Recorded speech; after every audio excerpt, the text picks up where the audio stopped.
To just welcome everyone to our forums for today. And we are looking forward to a wonderful topic. So let me do a little introduction. We're going to focus today on helping unsheltered Duluthians through the Loaves and Fishes community's perspective and work. Many individuals say they would like to do something tangible to help unsheltered Duluthians, but don't know how. Well, this forum today, we'll hear from Peggy York-Jesme, will explain how Loaves and Fishes provides hospitality through the winter months and will offer practical ways that you can sign up to help, be it grocery runs, buying laundry detergent, giving rides to medical appointments, or even sharing a skill you have. There are many ways to help, and let's give a warm UUCD welcome to Peggy. Thank you. Thank you very much. I assume you can hear this. This sounds good. Okay. And that's working too. Yeah, I'm really happy to be here with you guys. So Peggy York-Jesme and my husband, John Jesme, in the back row there, is joined me as well. If you're having trouble hearing, can you hear me now? Okay. Thank you. Yeah, so a little background on me. My husband and I lived in Ely for 30-something years, raising our 3 kids. They're all adults now. I'm a nurse practitioner, and so I did primary care up in Ely. And we, a number of years ago, began to come down to Duluth for weekends or for a week to volunteer in the houses at Loaves and Fishes so that other community members could get away and take a break for themselves. And so we did that for a number of years, and then I retired and we sold our home so we would have more freedom of movement. And we moved down here to be live-in members at Loaves and Fishes community. So we're not Duluthians, but I love Duluth, so I'm really happy to be living here at the moment. And so that's about us. In the other interesting thing is, as I prepared for today, I realized I know nothing about Unitarian Universalists. And so it was a great opportunity to go on your website and explore, and then to go out a little bit and explore further and come to understand more of who you guys are. And for me, one of the most exciting things was to find the point of connection between my spiritual journey and what looks like your journey. I don't want to say I know your journey, but anyway, from what I gathered off the website for what a Unitarian Universalist is.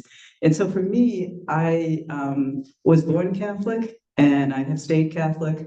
I actually have my first degree was in Catholic theology. And so a deep struggle with what I love about the traditions and the wisdom handed down through the centuries with the Catholic Church, and my deep admiration for people who have lived and been inspired by that and lived a life that inspires me, one of them being Dorothy Day, who we'll be talking about today.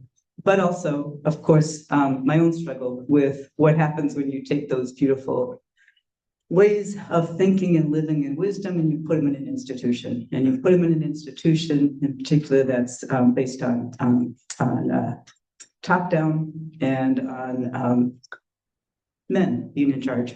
And so, sorry, I mean, no downfall to men, but it's still out there. So anyway, and that ability to respect each of our individual journeys and our own search for wisdom and truth, which is what I understand is perhaps your strength. And so happy to be here and share with you about who we are at Loaves and Fishes. So when I talk about Loaves and Fishes, I'd have to start with making sure you understand about the Catholic worker movement. And so there's a picture of our 2 founders, Dorothy Day and Peter Morin. I first encountered Dorothy Day's writings when I was 15 years old, and she had a tremendous impact on me. Dorothy Day was born in 1897 in New York City, died in, I think it was 1980 in New York City. So contemporary.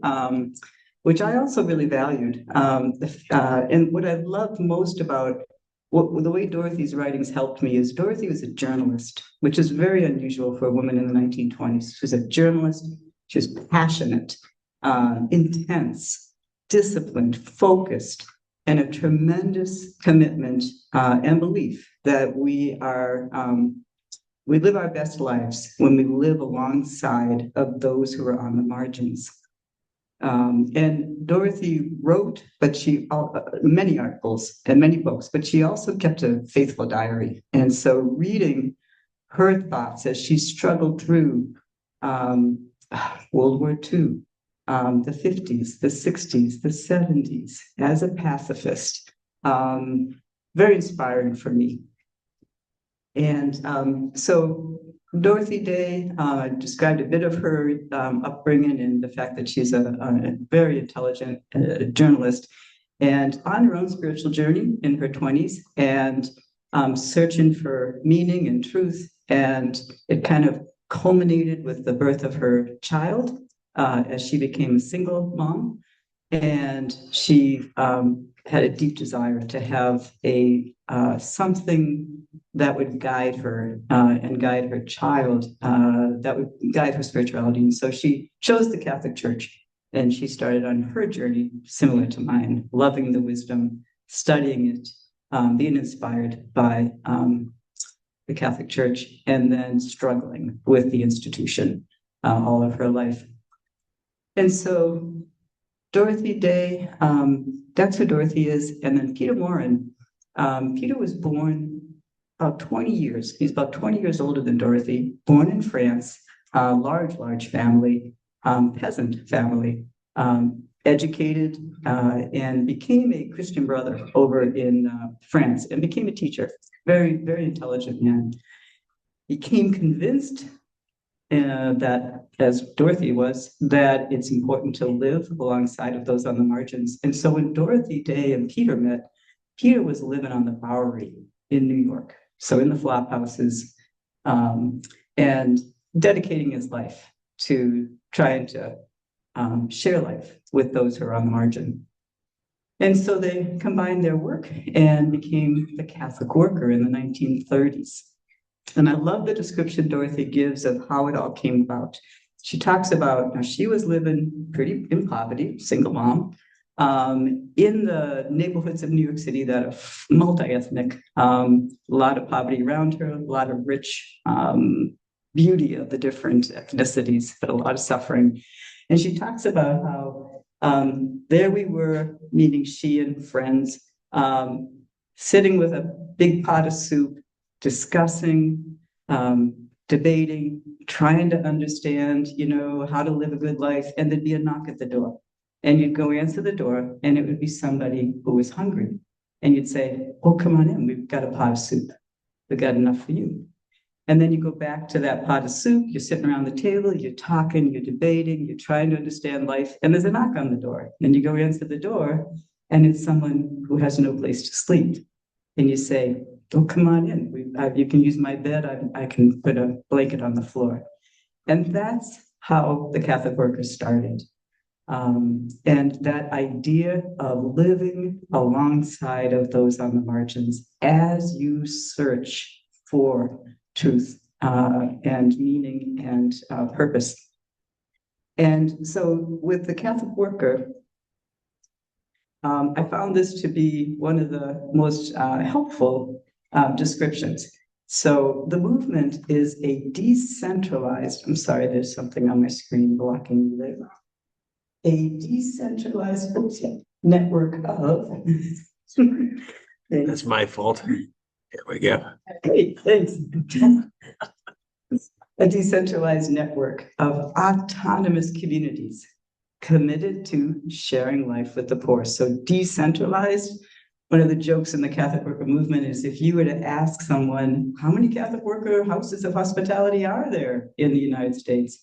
We'd say, we don't know because it's decentralized. There's no way to know. And so decentralized, autonomous community committed to sharing life with the poor. And we do that through houses of hospitality. And so each community decides how it interprets that. But here in Duluth, we have houses of hospitality that I'll be describing to you, farming communes. And so Peter Morin felt strongly that manual labor, as well as use of your mind by study, was so important every day. And so really encouraged farming communities. And so you'll hear of Catholic worker farms where people are growing organic food and enough for themselves, but typically also enough for a house of hospitality nearby or people in need.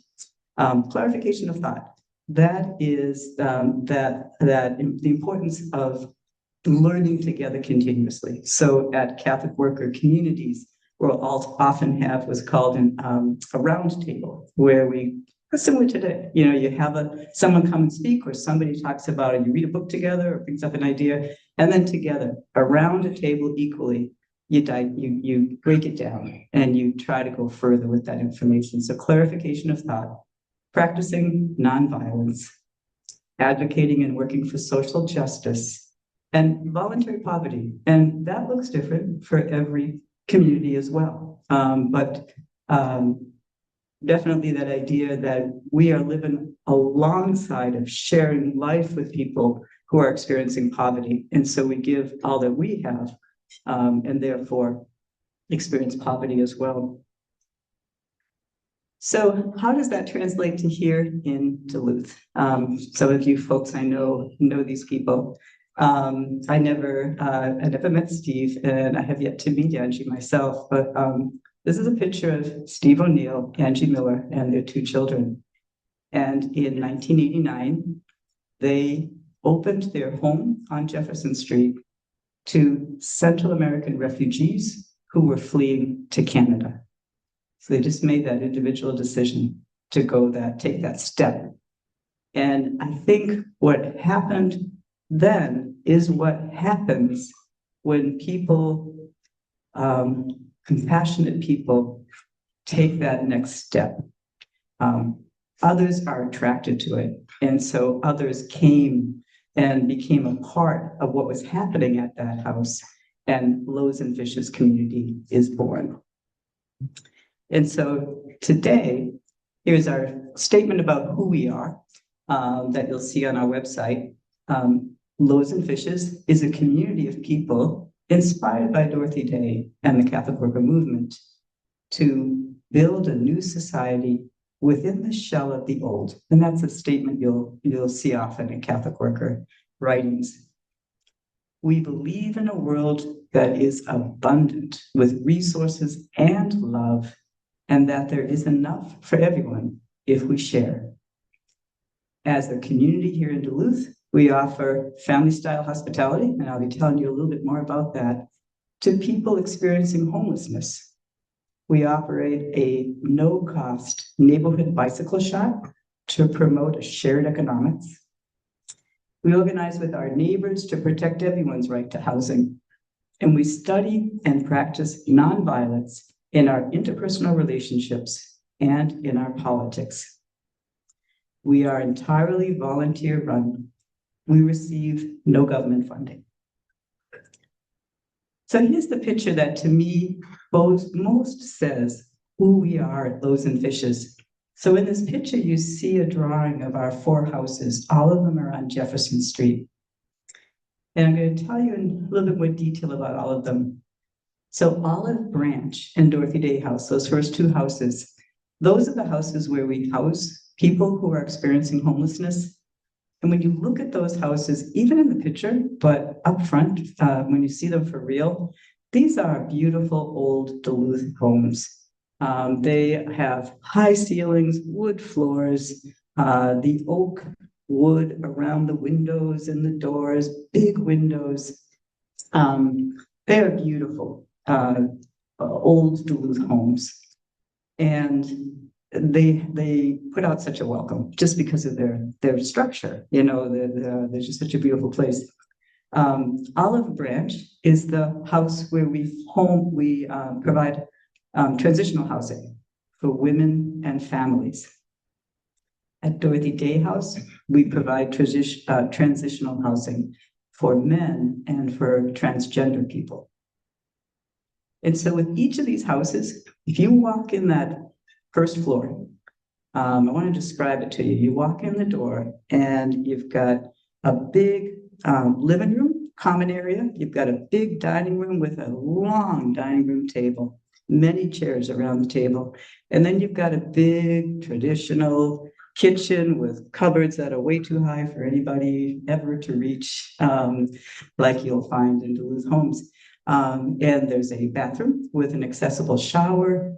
It is full of personality, just like your houses. Plants everywhere, fairy lights on the windows, in the typical decorations for the season, like a live Christmas tree was up a couple weeks ago. Again, wood floors, high ceilings. You walk in and you smell bread baking or somebody's making dinner. There's laughter, there's discussion. It's a house, you walk into a home. And the same is true at Dorothy Day House. And then you go up a typical, beautiful staircase, wooden staircase up to that second floor. And in both of these houses, that's where we house folks who are experiencing homelessness. And so for Olive Branch, we've got space on that second floor for 3 families and 1 single woman. At Dorothy Day House, we have space on that second floor for 9 individuals. And there's a big bathroom up there, so people who live on that floor have their own have access to a common bathroom that's on their floor, which is nice. And then with both of these houses, you go up a rickety little narrow winding staircase that, I hope to not fall down someday. And you get to the 3rd floor, and that's kind of the attic floor. And up there in each of the houses, we have 3 bedrooms. And that's where our folks who are live-in volunteers who live at these houses, that's the rooms that they live in. And then in the very bottom, in the basement, laundry facility for folks to come and do laundry for free, storage area. And then in the basement of Dorothy Day House is where our bike cave is. So a pretty impressive area for bike cave. And the bike cave occurs twice a week in the summer, once a week in the winter. It is a no cost. You come and get a bike for free. You come and work on bikes if that's your interest. That bike cave puts out about 150 to 200 bikes a year into the Duluth community. The bikes are used, anyone can come get one. The bikes are used by folks who are perhaps living at a shelter and they come to visit us, or perhaps they are working and they take the bike to work or just for recreation. And so that's Olive Branch and Dorothy Day House. Oh, and actually in the backyard, beautiful backyards, fire pit, grill, a little area for a garden for monarch butterflies was behind Dorothy Day this past year. Porches, patios, so people can relax, just like you do at your own home. Lots of deer, lots of squirrels, lots of rabbits, just like your house.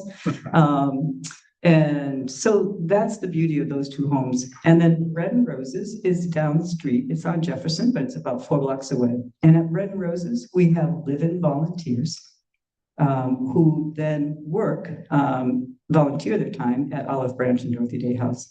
And we also are able to welcome friends and family of the community, people who used to be part of our community coming back for a visit or coming back to, volunteer again for a week or a month. So that's Bread and Roses. And then Hannah House is a big, beautiful home where we provide living space for children, respite care for children in the foster care system here in St. Louis County. And so we have live-in volunteer family who live in that house and do that service. And attached to Hannah House, you can see just a little bit of it, is a large community garden, a community garden. And so that garden's open to anybody in the neighborhood, but also our community. And we grow a lot of organic vegetables there that we use during the summer and then also during the winter when we're able to process them. So that's the 4 houses. And that's our houses of hospitality. So when I was thinking of what makes Loaves Fishes different from other wonderful places that are providing care for folks who are experiencing homelessness, I've got a picture up here of some of the amazing organizations in town that provide housing and resources and assistance. But I think, so what makes us different? And this word kind of sums it up, personalism. And so personalism, as envisioned by Dorothy Day and Peter Morin, emphasizes that unique dignity and freedom of each person, urges direct personal responsibility for others' well-being rather than relying on impersonal state institutions. Personalism calls us to be the change, putting people before institutions. And we do this by carrying out the works of mercy, which are feeding the hungry, sheltering the unhoused, visiting the sick and the imprisoned, clothing the naked, burying the dead. And we do that primarily through opening houses of hospitality, forming farm communities, and agitating for social justice and worldwide peace. When I think of how to describe that to you, I want to come back to this picture of the houses and give you an example. So as I told you earlier, I was a nurse practitioner for many years, and I provided primary care up in Ely and was involved in wonderful efforts with various nonprofits and with my health employer, Essentia Health. We were, I was involved in efforts to try to make people's lives better who were struggling. And we did good things. But at the end of my day, I'd go home and enter my other life. And the people that I had hoped to help that day at the office, I had to hope that if what I did didn't quite meet their needs, or if that referral didn't get put in correctly, or they didn't get the message, or the medicine that we talked about starting, their insurance wouldn't pay for all those details. I had to hope that someone the next day would be able to pick up on that we had put in place a system where people didn't fall through the cracks. But it's really hard to do in a workplace because we all come to work, we give our best, but then we leave and hope that the system keeps in mind what we're trying to do to help the person we were working with. The difference with what we do at Loaves and Fishes is personalism. And so I'll give you an example. I'm going to call this woman Sue. So Sue lived at Olive Branch decades ago. At that time, struggled with mental health issues, addiction, domestic violence. And after being at Olive Branch for a while, was able to make the decision, the choice to move out of state into a more stable place for her. Fast forward a decade, she has a dear partner who had remained in Duluth and now was dying and was alone.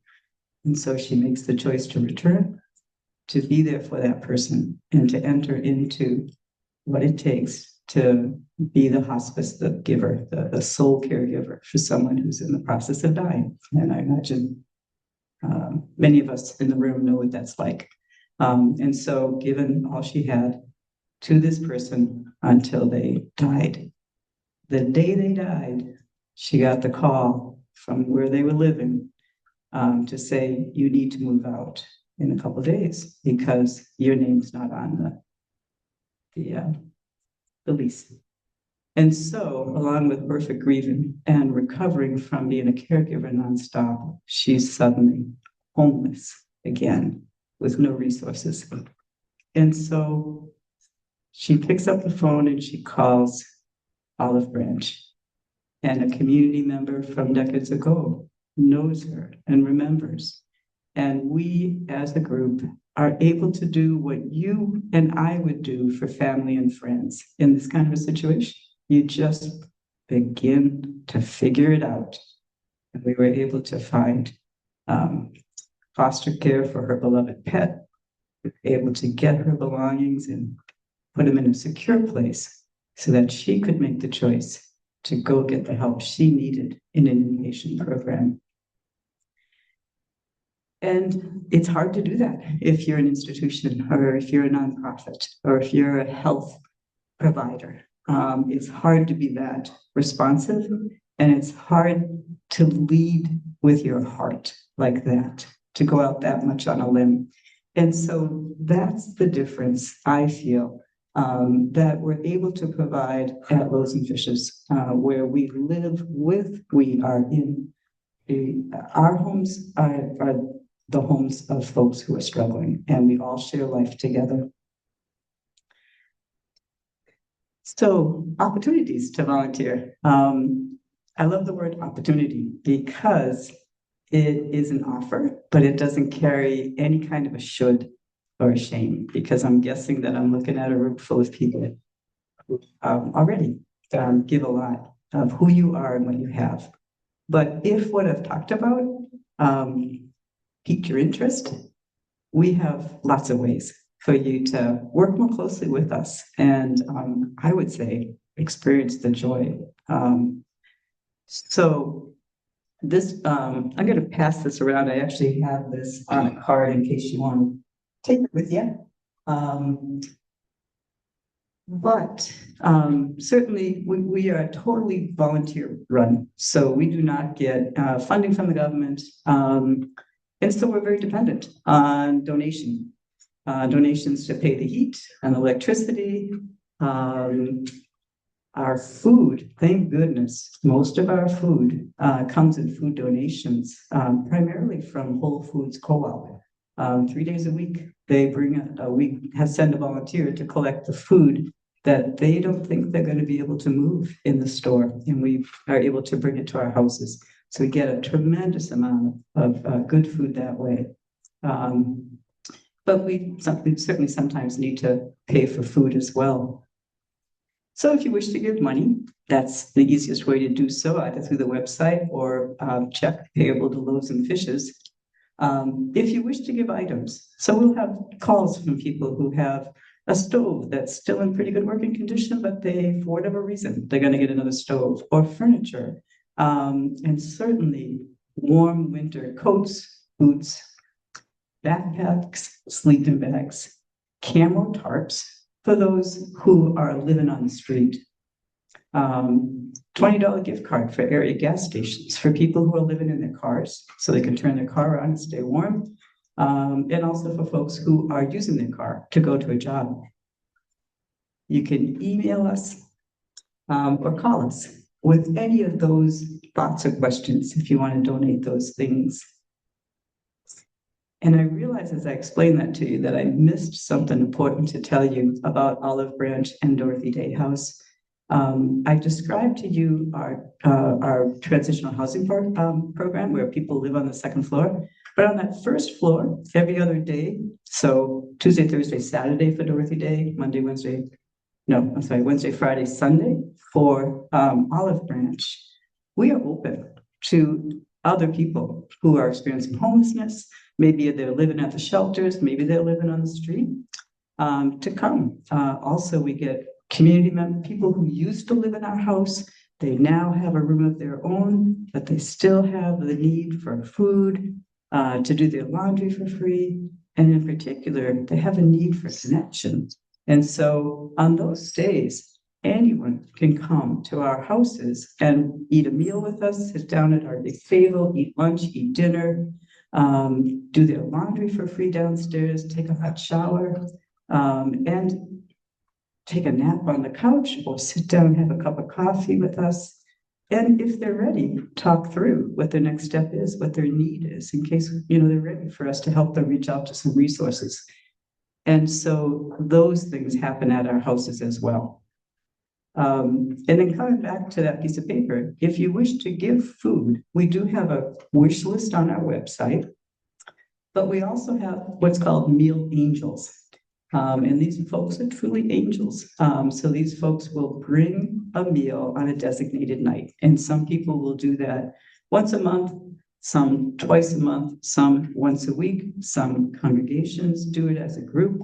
The beauty of a meal angel is that if I'm on shift, let's say I'm doing the 1 to 6 shift at the men's house, it's my responsibility to make sure we have a meal that night, and we plan for about 15 to 20 people because we don't know how many would be coming from the outside, as well as people in our house who need to eat.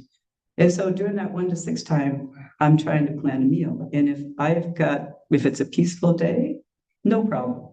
But if there are people coming in the door who have needs, if the phone keeps ringing, if we're getting donations coming in the door, it's hard to pay attention to the meal and to give my attention, especially to folks who just need to talk. And so if I come on shift and I know that at 5 o'clock, I've got someone who's bringing a meal, it is such a break, because then I can really concentrate on what's happening in the house and do it a little better because I can give it my full attention. So meal angels truly are angels to us. So that is a way that you can certainly become part of us. Some meal angels will bring the meal to the door and then we warm it up and serve it. Others will bring it and then sit down and eat with us because they want to spend time and they want to kind of get to know what's happening. And then we have some meal angels who like to cook at our place. So they'll come and they'll spend a couple hours in the afternoon cooking in the kitchen, and they really get to know what's happening because they're chatting with folks, and as well as then putting the meal on and sitting down with us to eat it. So that's meal angels. The bike cave that I mentioned to you. So the bike caves are truly amazing thing to me. I know nothing about bikes. I don't even own one. But to watch what happens when people are standing around with a tool in their hands and a cup of coffee and are chatting about the bike in front of them or the day, it's a real equalizer. And I'll give you an example. I've had the experience of being in the kitchen at the men's house during open hours, say about 2 or 3 in the afternoon. A gentleman will come in. I can't seem to connect well. He'll talk a little bit, but doesn't seem to be opening up and doesn't seem to be comfortable talking. And then like an hour later, I hear his voice through the window because down below is where the bike cave is. And he is talking away comfortably because I think instead of coming in the door and being a receiver, I need you to give me a meal. Can I do my laundry for free? He's receiving and he has to ask for that. Downstairs at the bike cave with a tool in your hand, you're equal. You're just chatting with everybody else down there. So it is a wonderful space for people to kind of get grounded in the goodness. And so we have volunteers who, some of them are bike mechanics, and great. Some of our volunteers are like me. They don't know anything about a bike, but they know how to talk. They know how to share a cup of coffee and learn how to do a little bit of maintenance on a bike. So bike cave volunteers are encouraged and needed. And then if you wish to give yourself, become a house duty volunteer. So we have folks who don't live in our houses who come regularly, and they will do a 3 to 4 hour shift, say Wednesday morning, for 3 hours, 4 hours. And they experience the house in a whole different way, really get to know those who are living in the house. They're answering the phone, they're answering the door. As we bring in a new house volunteer, we usually start with a day when the house isn't open. So you're only dealing with the folks in the house, and you have a seasoned volunteer. So you have somebody who's been doing this for a while, volunteering with you through the shift until you feel comfortable and say, yeah, I think I can do next Wednesday by myself. I got your phone number. I'll call you if I need you. So you can ease in. We ease our house duty volunteers in, but it is a wonderful way to become part of what we're doing. And it gives us a tremendous break, those of us who are living volunteers, because we need to cover those shifts at the house. And so if we have folks who aren't living in the house doing that, we get to take that morning off to do something else. So I'd encourage you to think about house duty volunteer if that piques your interest. And of course, become a living volunteer. If that interests you, then definitely call or email us. Our current community has 11 adults, 3 children, 3 cats, and 1 dog. That's our Loaves and Fishes community. And I'm going to leave you, I'll be going into some questions and answers, but I wanted to share with you one of my favorite quotes. This is from Father Greg Boyle. I don't know if people know Father Greg. He is a Jesuit priest, lives in LA, and he's the founder and director of Homeboy Industries, which is the largest and most successful gang rehabilitation program in the world. They do amazing work. And this is a quote from his book, Tattoos on the Heart. And I love this quote because over the years, as I've been drawn to doing this work, I have so many good friends and family who want to know more, but they're puzzled. They're thinking, if I were in this position that the homeless person is in that you're describing, here's what I would do, A, B, and C, and then I'd be out of it. I'd be on my way. Why is it that people make life choices over and over again that keep them in this difficult experience of homelessness? And I've realized that the reason why my good family and friends don't understand is they haven't lived the same life as folks who we share life with, folks on the margin. I imagine a lot of you folks know what the term ACEs means. So I always have to think hard. What does it mean? Adverse childhood experiences. Adverse childhood experiences. And when you're assessing a child, and you do that assessment, well, how many of these experiences are present in this child's life? Is there addiction in their household? Is there mental illness? Is there poverty? Is there violence? And you get down the list. The more checks of yes, the more prediction, of course, that this child is going to be experiencing certain kinds of mental health problems. And so we understand that about children, but then these children grow up and now they're adults. And these adults have experienced a tremendous amount of abandonment, neglect, violence, addiction. And their brains are wired differently. They are coming from a place that if you've not experienced a lot of ACEs, you really can't understand. And so I love this quote. Here is what we seek, a compassion that can stand in awe at what the poor have to carry, rather than stand in judgment at how we carry it. So I'll leave you with that thought and questions that you might have. Before anything else, thank you. If you have ask for questions, I'm going to pass the mic because we have online attendees too. So I want to make sure that they can hear our questions. Go for it, Teresa. Thank you again for coming. And you said you don't accept government money or get government money. Does the Diocese of Duluth help out at all? Are you on their annual budget? What a lovely question. No. But I have to say, I had a marvelous experience about a month or two ago of meeting with Bishop Felton, I'm saying his last name correctly, along with my husband, John, and then Michelle I'm gonna massacre her name. Say it out loud, please. Obed. Michelle Nar Obed. Michelle Nar Obed and her husband Greg are the other Catholic worker community in Duluth, Hildegard House. And they focus on living life alongside of immigrants. And so we were invited by the bishop to come, and we spent 2 hours talking with him about immigration in particular, and how the diocese could begin to help. So that's my answer. Yeah. Other questions?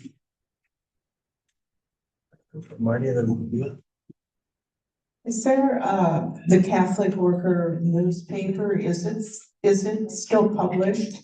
Yeah, so many of the Catholic worker communities publish one, and I'm guessing you're thinking of the one that comes out of the New York House. Yes. Yeah, yes, they are still. You can go on their website, and I think send a copy.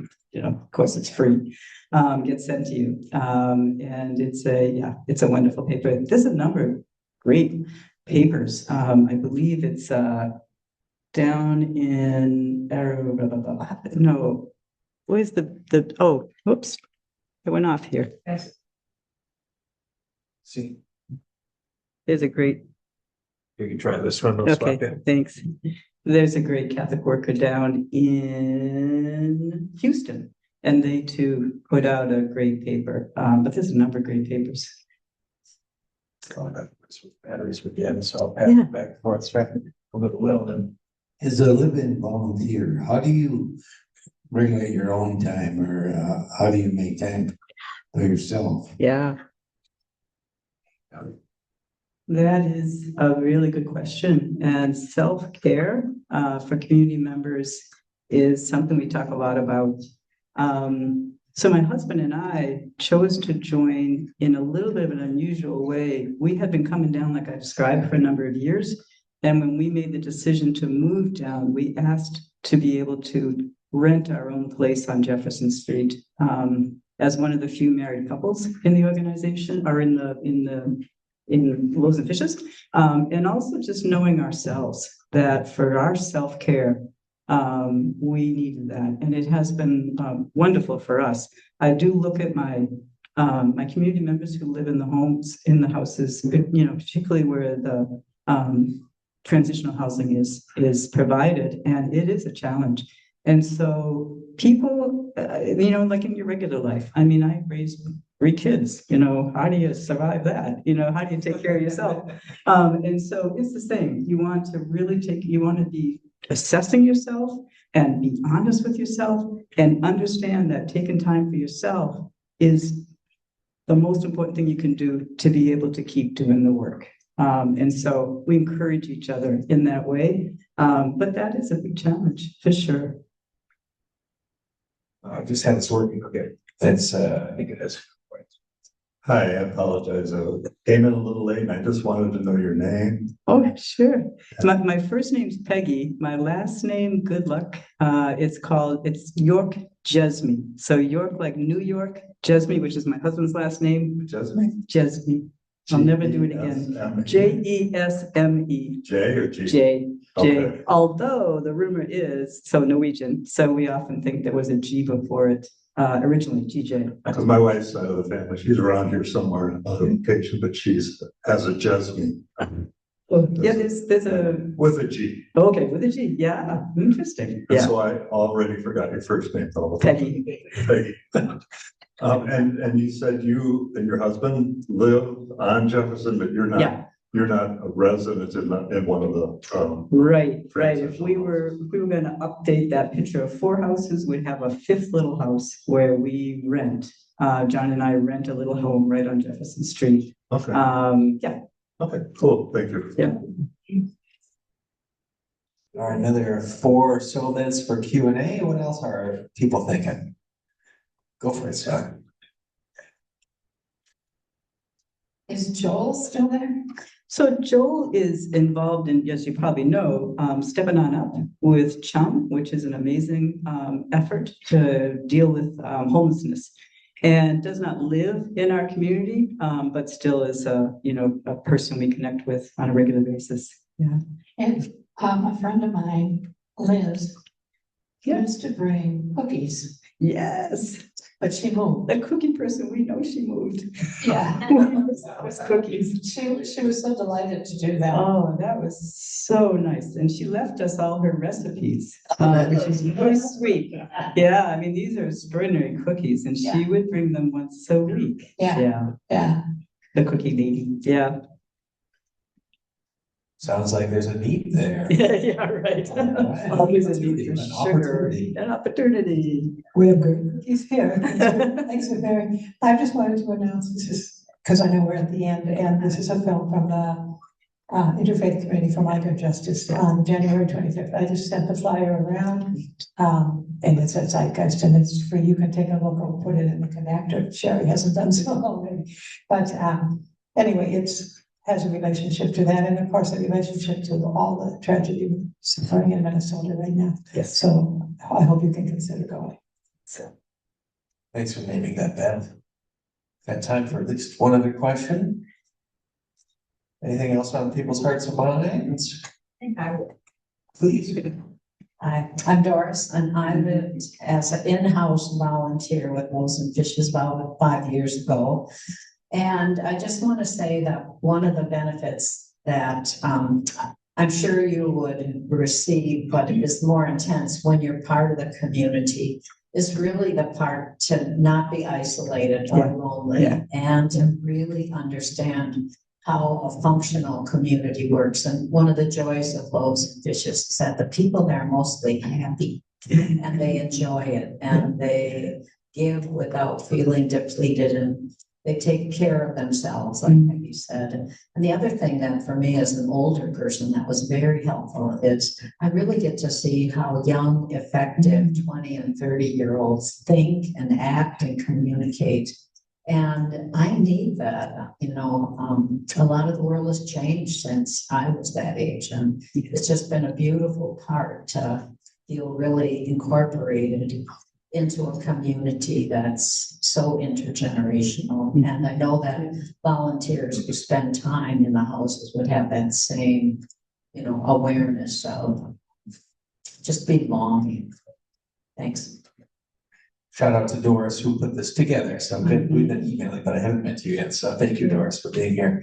Well, I'll give it to you, Peggy, in just a minute. I did want to name that next Sunday's forum is going to be a great topic as well. We're going to hear from the nonprofit that's been up and active in Hermantown around the data center issue. So come back and be engaged in discussion around what we know on that front, especially if you've been tracking the news. But I will pass it to you, Peggy, for words of closing, and then let's make sure to give a big round of applause as well.